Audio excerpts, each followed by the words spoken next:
সপ্তদশ বিধানসভার শেষ অধিবেশন আরও কিছুটা পিছিয়ে গেল। আপাতত প্রশাসনিক সূত্রের ইঙ্গিত, আগামী ৩রা ফেব্রুয়ারি থেকে শুরু হতে পারে অধিবেশন।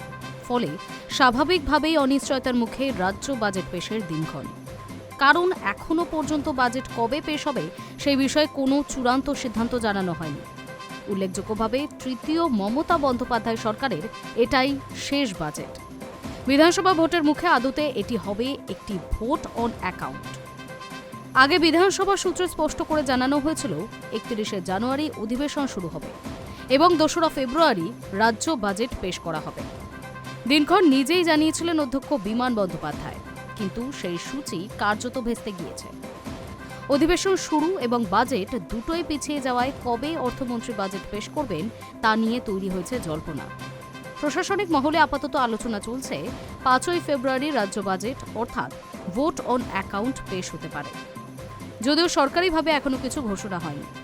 পূর্ব নির্ধারিত সূচি অনুযায়ী এই অধিবেশন শেষ হওয়ার কথা ছিল ৫ই ফেব্রুয়ারি, কিন্তু নতুন করে শোনা যাচ্ছে অধিবেশন চলতে পারে ৯ ফেব্রুয়ারি পর্যন্ত।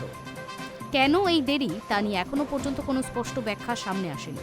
তবে নবান্ন এবং বিধানসভা সূত্রে দুটি কারণ নিয়ে জোর আলোচনা চলছে। প্রথমত, জানুয়ারির শেষ এবং ফেব্রুয়ারির শুরুতে তৃণমূল কংগ্রেসের একাধিক বড় কর্মসূচি রয়েছে।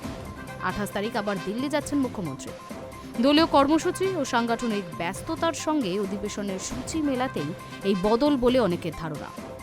দ্বিতীয়ত, ভোট অন অ্যাকাউন্ট পেশ হলেও বাজেট তৈরির কাজ এখনও পুরোপুরি শেষ হয়নি।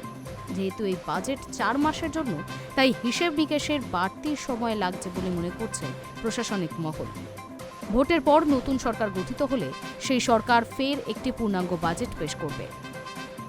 High news network.